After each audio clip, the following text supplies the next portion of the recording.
El método de secciones nos va a permitir calcular la fuerza, por ejemplo, en una o dos barras de una armadura plana como la que se ve en la figura, sin tener que necesariamente calcular todas las barras o miembros estructurales de la armadura como lo teníamos que hacer en el método de nodos.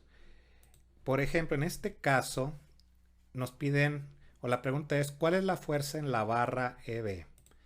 Y esta es la barra EB, es una barra vertical en esta armadura triangular que tiene ahí pues varias, tiene 1, 2, 3, 4, 5, 6, 7, 8, 9 barras. Sin embargo, pues solo queremos saber la fuerza en esta barra. Aquí es donde entra en juego pues la utilidad del método de secciones para poder hacer este cálculo sin tener que irnos nodo por nodo calculando barra por barra la fuerza en cada una de ellas. Así que pues lo primero que esto nos sugiere es hacer un seccionamiento como el que les muestro aquí. Es decir, seccionamos esta región donde vamos a pasar por la barra que nos interesa, pero como tenemos que separar toda la armadura, pues también tenemos que seccionar aquí y aquí. Esto, si lo planteamos en un diagrama, sería algo así. Fíjense que aquí están 1000 newton de carga externa y tenemos tres incógnitas, estas tres fuerzas en ese vértice. Ahora, aquí hay que tener cuidado respecto a cómo son estas fuerzas. Fíjense que son cuatro fuerzas concurrentes, de las cuales tres no conocemos. Esta situación de aquí, si recuerdan del método de nodos, pues es lo mismo que tener un perno aquí y puras fuerzas concurrentes. Y en este caso solo vamos a tener a disposición dos ecuaciones de equilibrio, que son la sumatoria de fuerzas en X y la sumatoria de fuerzas en Y. Sin embargo, tenemos tres incógnitas.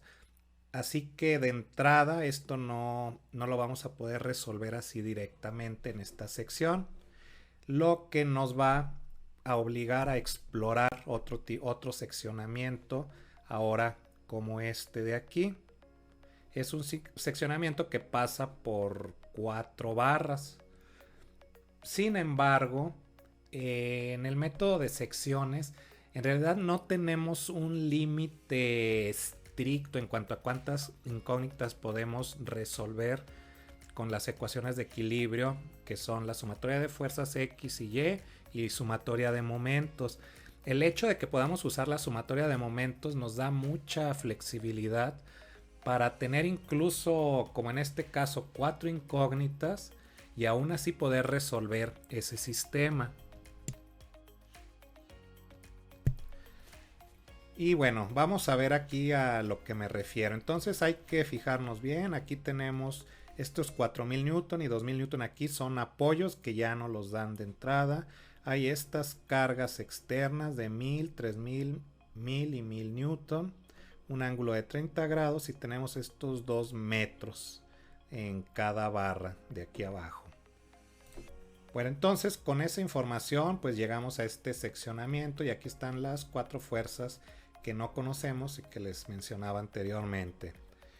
Bueno, con esto entonces tenemos que buscar qué fuerza podemos calcular de aquí y esto se puede hacer con una sumatoria de momentos. Fíjense que si tomamos este punto B como nuestro punto de referencia para calcular momentos, vamos a tener esta y esta fuerza como fuerzas concurrentes en este punto, por lo tanto no van a tener brazo de palanca respecto al punto B y solo vamos a tener como incógnita la fuerza FED junto con estas otras cargas externas que nos van a ayudar en nuestra ecuación de momentos. Bueno, incluso esta carga de 1000 newton no va a ejercer momento respecto al punto B.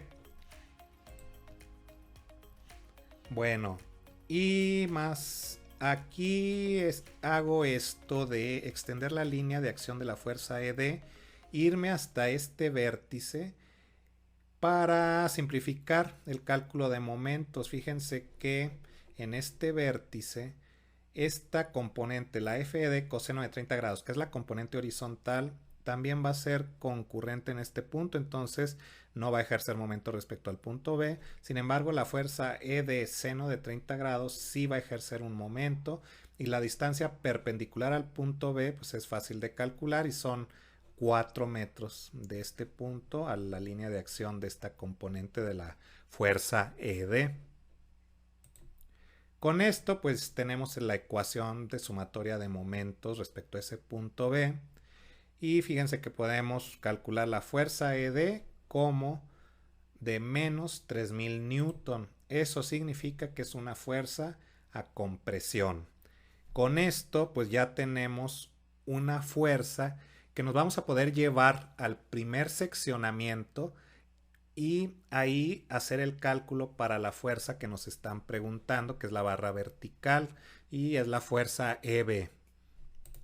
Así que regresamos hacia acá. Tenemos ya 3000 newton. Fíjense cómo calculé, más bien cambié el sentido de la flecha para esta fuerza porque el resultado nos dice que está con presión. Y ahora aquí en este sistema de fuerzas convergentes ya nada más tenemos dos incógnitas. También, bueno, tenemos que fijarnos en este ángulo de 30 grados y podemos aplicar esta sumatoria de fuerzas en X y en Y, de las cuales vamos a tener para la fuerza EF menos 3000 newton y para la fuerza EB 2000 newton. Estos menos 3000 newton los sustituí aquí en esta sumatoria de fuerzas en y de aquí es de donde despejo FEB, que es este valor de aquí. Entonces FF va a ser una fuerza con presión y la fuerza EB va a ser una fuerza a tensión.